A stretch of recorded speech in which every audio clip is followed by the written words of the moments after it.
Hello, I'm Portia Young. Up next on 1036, a familiar face joins us to talk about her new documentary that brought about a racial exchange twice with positive outcomes. Plus, students and veterans come together to produce more than just beautiful art. And a salute to some special women who brought a National Historic Landmark to Milwaukee for the sake of our veterans.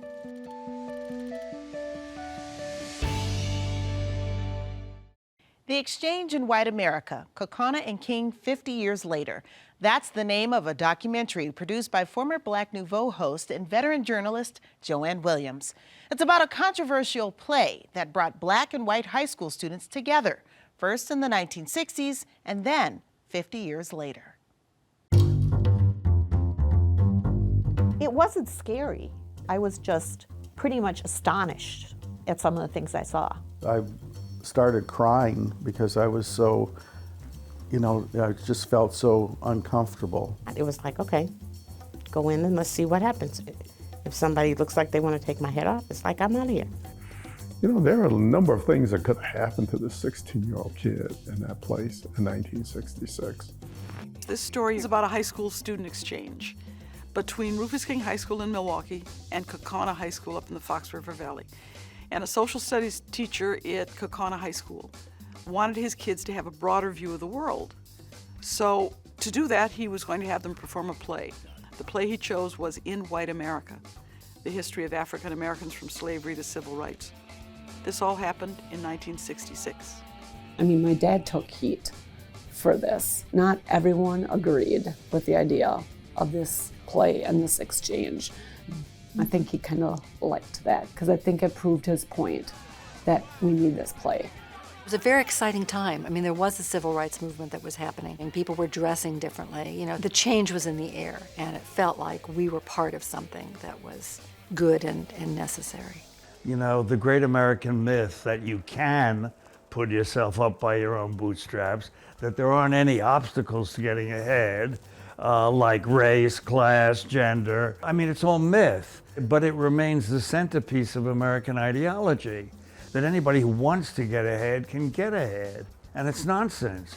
We're right on the precipice. We're right at that moment where that radical element is emerging and starting to sort of take the lead around what we would consider movements for equality. And so maybe 66 is that pivotal moment where you can have a racial exchange that has a meaningful impact. It's rather strange coming up into a small town. Milwaukee is a large town, and Kaukauna is very small. You have to get used to it. It's very hard to adapt to. We were known as, that's the guy with the foreign car. That was a minority, and you didn't even think about skin color minorities. So that's radical. Add to that the idea that you're going to have hosts who will have Black kids here. I think that's radical too for a lot of the people out there. I think in 1966, the Black population of Kaukauna was 1. It's really hard to know who's a good guy and who's a bad guy. They were very brave to say, yes, we're going to do this. Oh no, where is Kaukauna? And how far up north is Kaukauna? They want to go out and meet you, but they're sort of afraid. The impact of the experience of the exchange on the people who were involved stayed with them their whole life. I believe it's something that happened in Wisconsin that nobody knows about unless they were involved in it, but everybody should know about, because it's a way for people to get to know each other and a way for people to learn to live with each other. To talk about In White America as a work of literature that has an impact upon your life, that was important. The image of the sagging American flag is exactly what I wanted the kids to see. Do you think this is the kind of production that can bring people together? Absolutely, especially when you see kids do it. After 500 years of barbaric treatment, the American Negro is fed up with the unmitigated hypocrisy of the white man. If God intended for the races to mix, he would have done it himself. He put each color in a different place. Look at me. Look at my arms. So 50 years later, it was revived at Rufus King High School with a new generation of high school students, a multi-ethnic cast. I'm being tried here for fighting for the rights of my people who are still second-class citizens in this United States. You want to shut up every Negro. What happened back then is still happening now, just in different ways. And this is something that we wanted to express and get out, and it was great we got to do that with our cast. It brought us all closer. Was it emotional for you? A little bit, yeah. How so? Because times can be troublesome knowing that I can walk out the door and not make it back home. I can be pulled over simply because of my skin for no reason. I find it very distressing. We should be so much further along. To think we were so much farther along even in the 60s. Emmett Till. Trayvon Martin. Sharika Wilson. Katherine Johnston. We should not fool ourselves to think that we are going to, in some magical way, get outside of this thing called race and racism. We're stuck with that. But that's why we need these important stories. That's why we need folks who are brave enough to challenge the color line and the racial status quo. There is a lot more change need to come, should come. You know, when they say joy comes in the morning, it need to come now.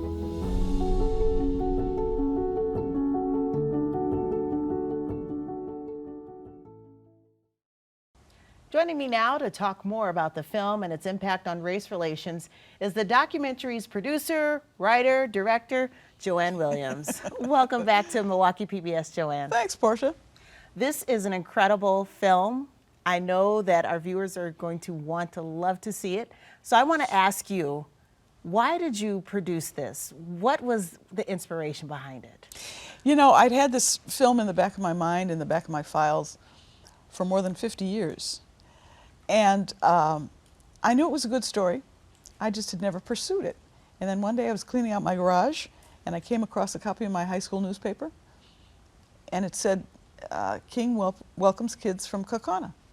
And it was dated 1966. And I found it in 2016. So I said, it's finally time to tell this story. Right, that is amazing. And it's amazing that you kept that. It so is. You knew back when you got it to keep it. I don't know, I was a teenager, but something told me to hang on to this copy of my high school newspaper. Maybe I was a historian back then. Exactly. So you did attend Rufus King at the time. So were you surprised back then with the positive outcome that you saw? And then again, 50 years later. Back then, what did I know? I was a high school kid. I just knew that there were kids that came to my high school that were from someplace else. And I didn't know all that was involved in the exchange at the time. I learned about it when I did research to do the film. Mm-hmm. Then I realized that I had been involved more than I knew I had. I wasn't one of the exchange students, but it turns out that I sang in the choir for the play in White America, but I was always off stage. So I never saw the play. Wow. But I knew the kids. Okay, so what about the exchange, from what you know and from what you saw, what made that work? And what are the lessons for race relations today? What made it work was that it was one-on-one. Mm-hmm. It was people getting to know each other by living with each other. These kids went from Rufus King up to Kaukauna and they lived with families there for a month. And then the kids from Kaukauna came down to Milwaukee and lived with families for another month. So the exchange was 2 months. And they got to know each other that way. And I came to believe, and the people who participated came to believe, that the best way you can get to know somebody is to deal with them one-on-one.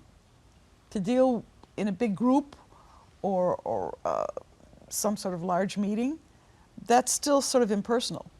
But if you can get to talk to somebody one-on-one and learn what they're really like and what their family is like, that's when, as I say in the film, things change. Mm-hmm.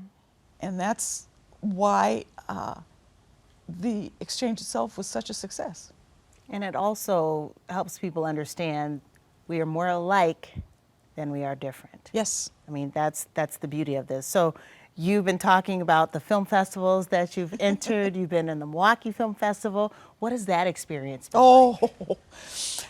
I premiered in the Milwaukee Film Festival in 2022, and I got to say honestly, I don't remember much about that night because I was so excited. I had my family there. I had the whole team that produced the film with me there. There was a huge audience. I didn't expect an audience that size. And then when the film was over, we went up on stage and we talked to the audience and we answered questions. Then we went across the street to a bar and had a party. So the whole experience of being in a festival was new for me. And it was very, very exciting. I've since learned more about festivals and more how to enjoy them when you're in them. But it took me 6.5 years to produce this film. And finally it was out there in the public. And as I like to say, I have 2 sons and now I have a 3rd child. I gave birth to a film. Exactly, and the gestation period was a whole lot longer than 9 months. Oh yeah. So this film has been used as a training aid for the FBI for DE&I. Explain that. Well, I've screened it a lot of places. One place was the FBI in Milwaukee. And they wanted to use it to show some of their agents about these kind of relationships. And so it's screened virtually for a lot of other offices around the state, and then it's screened at the headquarters here in Milwaukee. And that was an interesting experience. The audience wasn't that big. There were about 35, 40 people. They didn't have a lot of questions, but they had some questions, and I didn't know how I should answer the questions. But I'm glad I did, because I think they got a little bit of a taste of this experience in Wisconsin and what Wisconsinites are like, because a lot of the agents weren't from Wisconsin. So that was interesting.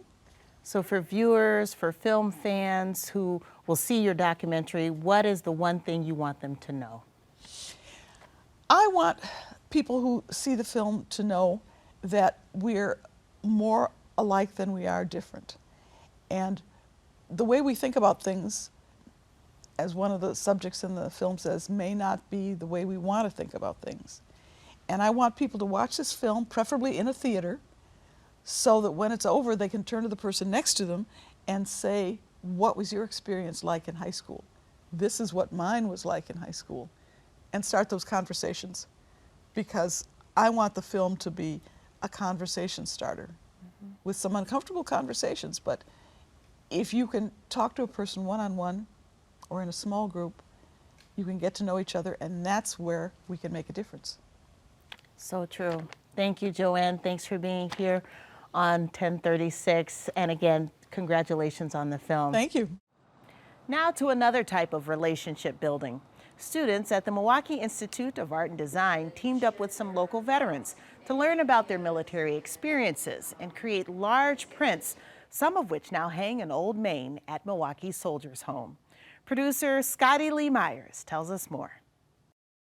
Right here we have 3 original paintings by Jim Finnerty. He was a Vietnam veteran. Yvette Pino is always looking to showcase veteran stories. He became a painter long after his service. He's one of those artists that wasn't necessarily a painter before. His work became very abstract, and it's that abstract quality that really drew people's attention to his work. As the curator of art for the Wisconsin Veterans Museum, she was asked to install more than 100 works of art inside the newly renovated Old Main building, a national landmark that shelters veterans at risk of homelessness on the campus of the Milwaukee Soldiers Home. One of the things I've always done in my practice as an artist and as a curator is I've presented artwork that tells the military experience, and it's always offered this bridge for people to have conversation, because the imagery you're looking at gives you a safe space to tell stories that maybe aren't your own. Pino's own military story led her to serve in Iraq until 2008, when she moved back to the States and enrolled into art school at the University of Wisconsin-Madison, where she quickly noticed a disconnect. We didn't feel comfortable talking to our fellow classmates, and that was leading to isolation. So I was trying to find a way to bridge that gap and get us able to talk to one another. Also because the students and civilians didn't actually know how to talk to veterans. And that's what led Pino to start the Veteran Print Project. In its simplest terms, an artist meets a veteran, a conversation happens, and a print is made. The Veteran Print Project has partnered with schools across the country. Most recently, and I think one of our most successful collaborations has been with the Milwaukee Institute of Art Design. Rena Yoon, the printmaking professor at MIAD, and I met several years ago. And since 2018, I've been working with her in a variety of different classes with her students to pair them up with veterans or veteran organizations, like the renovation of the Soldiers Home. I think personally, I really felt lucky to have met Yvette. We teach art, we teach how to be creative, how to use their creative minds. But then in terms of like, how does my, art communicate? Who do I communicate? What is my art about? And what kind of like impact can my art have? I think VPP project really bridges not only just the veteran, but it's just really a way to bridge all these, multiple components. In 2021, the teachers decided to group MIAD students with local veterans organizations. While the entire art and community printmaking class toured Milwaukee Soldiers Home, Grace Rands and Gray Higginbotham were actually assigned to create a giant print that reflected its story. Just learning about the veterans and their experience and how they can have this home for them is just so inspiring. So I never even knew it existed until this project. I really loved learning about the history of it, but I really loved this space and thought it was a great place for veterans to live. In addition to researching the home's incredible history, the students met with Myron Webster, a Native American artist and Vietnam War veteran who told them about his art and the VA system. I didn't really know anything about veterans before this project, so just learning about Myron's perspective and how much they had to go through really was impactful for me. We really just thought of the things that stood out to us most about Myron, which was his presence, so we decided to depict his figure on the far right panel, and then also the geese at the top.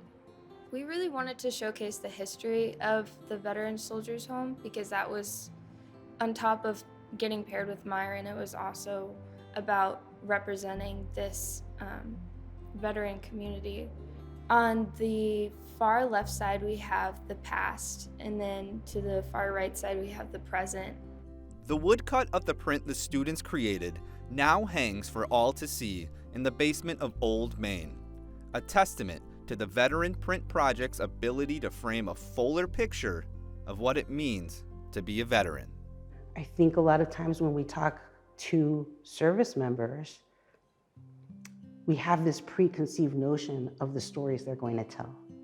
And if you offer yourself up to an open dialogue, you realize that there's so many more multifaceted things about a veteran than the stereotypical story of what a veteran is.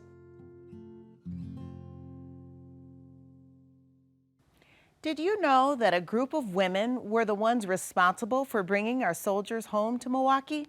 Milwaukee PBS saluted them during Women's History Month in March in our Digital First series, Women Founders, Milwaukee Soldiers Home. Here's the first episode in case you missed it. Many people drive past the Milwaukee Brewers Stadium and notice what looks like a haunted mansion in the distance, but have no idea what it is. It's a national treasure. It happens to be a huge part of American history and our dedication to U.S. military veterans. The story of the Soldiers Home in Milwaukee starts with the women. I will have a Soldiers Home in Milwaukee, and I will not stop until it is an accomplished fact. And that's settled. And I will do it with you, and I know that we can count on Hannah Vetter as well. Lydia Eli Hewitt, Fanny Burling Buttrick, and Hannah Vetter were part of a volunteer group of young women whose efforts eventually brought a permanent national home for disabled and homeless soldiers, now called the Milwaukee Soldiers Home.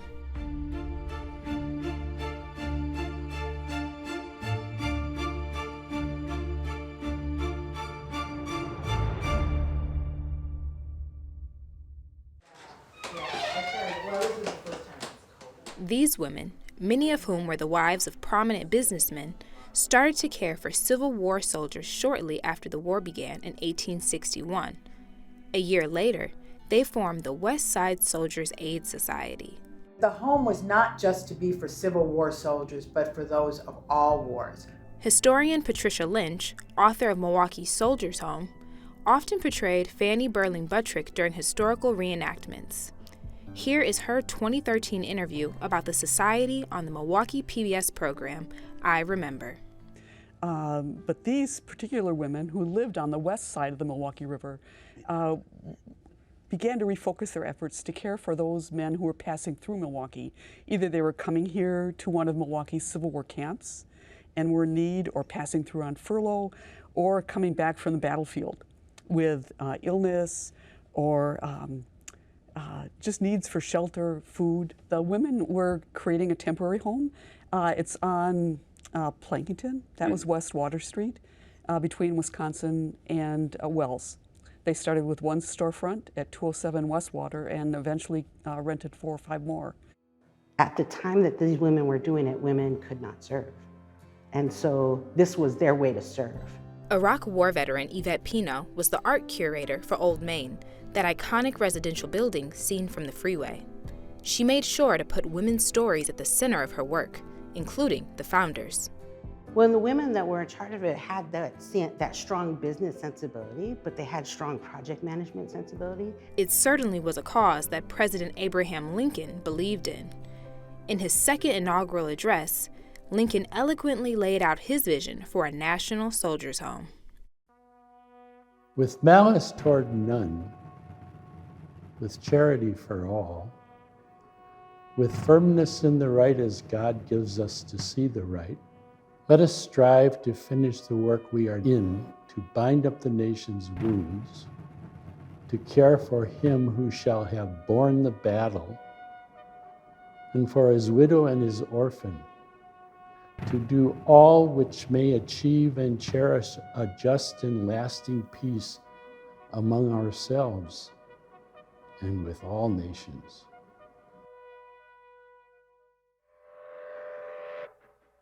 Back in Milwaukee, these women were already in pursuit of a permanent home for Wisconsin's veterans. Our boys are coming back maimed, crippled, helpless for life.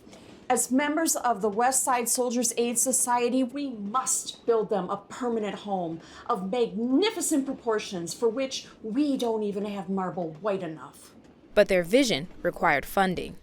And so they organized a month-long Soldiers Home Fair that started on June 28, 1865. It featured art and natural history exhibits, music and entertainment, home-cooked food, and Old Abe, the famous bald eagle who became the mascot of the 8th Wisconsin Volunteer Infantry Regiment. This is going to be a fair for the ages. It's just amazing how people are backing us. And I think that we are going to be able to put on a program and give them things the likes of which they've never seen before. The fair raised more than $100,000. It was enough to purchase 400 acres of land on the outskirts of Milwaukee. The women's vision for a permanent soldiers' home was coming to fruition. And that's when things got a little complicated. So our West Side Soldiers Aid Society moves to the next step, a permanent home for these heroes. By now, a couple of years had passed since Lincoln's call to build a national soldiers' home system, and the federal government finally began looking for locations. That's when the wealthy husbands of these women persuaded officials to build one of its first homes in Milwaukee, officially called the Northwestern Branch of the National Home for Disabled Volunteer Soldiers. While the women were somewhat reluctant to relinquish their money, a near-identical version of their vision was about to become reality. The National Soldiers Home in Milwaukee is one of only 3 that are still around today. The other 2 are in Togus, Maine, and Dayton, Ohio. The grounds of the Soldiers Home were a scenic countryside with rolling hills, flower gardens and lakes, a tranquil setting for men returning home from combat. The public also enjoyed the park-like setting. Patriotic celebrations and concerts attracted as many as 300,000 visitors in a single year. Over the decades, Milwaukee Soldiers Home and the adjoining cemetery grew as it welcomed home new generations of veterans. Today, the Clement J. Zablocki Veterans Administration Medical Center towers on the campus. But over time, some buildings like Old Main fell into disrepair. Thankfully, a recent restoration effort meant that Old Main is once again housing veterans. It includes a women's wing, where you'll find dedications to Lydia Eli Hewitt and Fanny Burling Buttrick, the women founders who deserve recognition. We can be proud of all that we accomplished. You and I are proud. Head to our YouTube channel to watch the 6-part series or to our website, MilwaukeePBS.org. You can also visit the PBS Video app. You'll also learn about a documentary about Milwaukee Soldiers Home coming this November on Milwaukee PBS. That wraps up this edition of 1036. Thanks for joining us. Remember, check us out on the web and all of our social platforms. We'll see you next time.